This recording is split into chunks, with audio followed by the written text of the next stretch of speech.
ಗ್ರಹಣ ಅಂದ್ರೇನೆ ಭಯ ಆತಂಕ ಜನಸಾಮಾನ್ಯರಲ್ಲಿ ಇರುತ್ತೆ.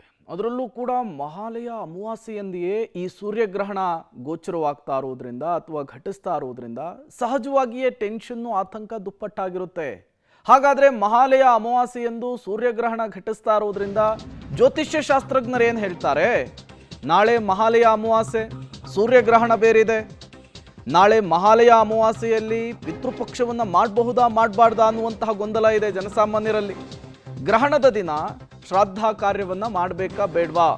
ಖ್ಯಾತ ಜ್ಯೋತಿಷಿ ಶ್ರೀ ರೇಣುಕಾರಾಧ್ಯ ಗುರೂಜಿಯವರು ಈ ವಿಚಾರಕ್ಕೆ ಸಂಬಂಧಪಟ್ಟಂತೆ ಮಾಹಿತಿಯನ್ನು ಕೊಟ್ಟಿದ್ದಾರೆ. ಏನು ಹೇಳಿದ್ದಾರೆ ಬನ್ನಿ ನೋಡ್ಕೊಂಡು ಬರೋಣ. ಅಮಾವಾಸ್ಯೆ ಏನು ಮಹಾಲಯ ಅಮಾವಾಸ್ಯೆ ದಿವಸ ಬಂದಿರತಕ್ಕಂಥದ್ದಾಗಿರೋದ್ರಿಂದ ಸೂರ್ಯಗ್ರಹಣ ಶ್ರಾದ್ದ ಕಾರ್ಯವನ್ನು ಮಾಡಬಹುದು. ಯಾಕೆ ಅಂದರೆ ನಮ್ಮ ಭಾರತ ದೇಶಕ್ಕೆ ಇದು ಗೋಚರ ಆಗದೇ ಇರೋದರಿಂದ ಸಾಮಾನ್ಯವಾಗಿ ಯಾವುದೇ ಅಭ್ಯಂತರವಿಲ್ಲ, ಆಚರಣೆಗಳಿಗೆ ಯಾವುದೇ ಅಭ್ಯಂತರಗಳಿಲ್ಲ. ಆದರೆ ಸೂರ್ಯಗ್ರಹಣದ ಪ್ರಭಾವವನ್ನು ಆಚರಣೆ ಮಾಡುವುದು, ಗ್ರಹಣದ ಸ್ಥಿತಿಗತಿಗಳೇನಿದೆಯಲ್ಲ ಅದರ ಆಗುಹೋಗುಗಳಿದೆಯಲ್ಲ ಅದನ್ನು ಆಚರಣೆ ಮಾಡ್ಬೋದಾ? ಆ ಆಚರಣೆಗಳಿಲ್ಲ. ಆದರೆ ನಿತ್ಯವಾದಂಥ ಏನು ಕರ್ಮಾಚರಣೆಗಳಿದೆಯಲ್ಲ ಅವನ್ನು ಮಾಡೋದಕ್ಕೆ ಯಾವುದೇ ಆತಂಕವಿಲ್ಲ ಅಥವಾ ಅಡೆತಡೆಗಳಿಲ್ಲ. ಪಿತೃಪಕ್ಷವನ್ನು ಯಥಾವತ್ತು ಮಹಾಲಯ ಅಮಾವಾಸ್ಯೆಯನ್ನು ಆಚರಣೆ ಮಾಡಬಹುದು.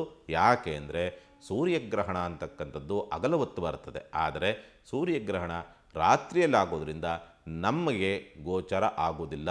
ಗೋಚರ ಆಗದೇ ಇರೋದರಿಂದ ನಮ್ಮ ಕಾರ್ಯವನ್ನು ಸುಸೂತ್ರವಾಗಿ ಮಾಡಬಹುದು. ಅದರಲ್ಲಿ ಯಾವುದೇ ಅಡ್ಡಿ ಆತಂಕಗಳಿರೋದಿಲ್ಲ.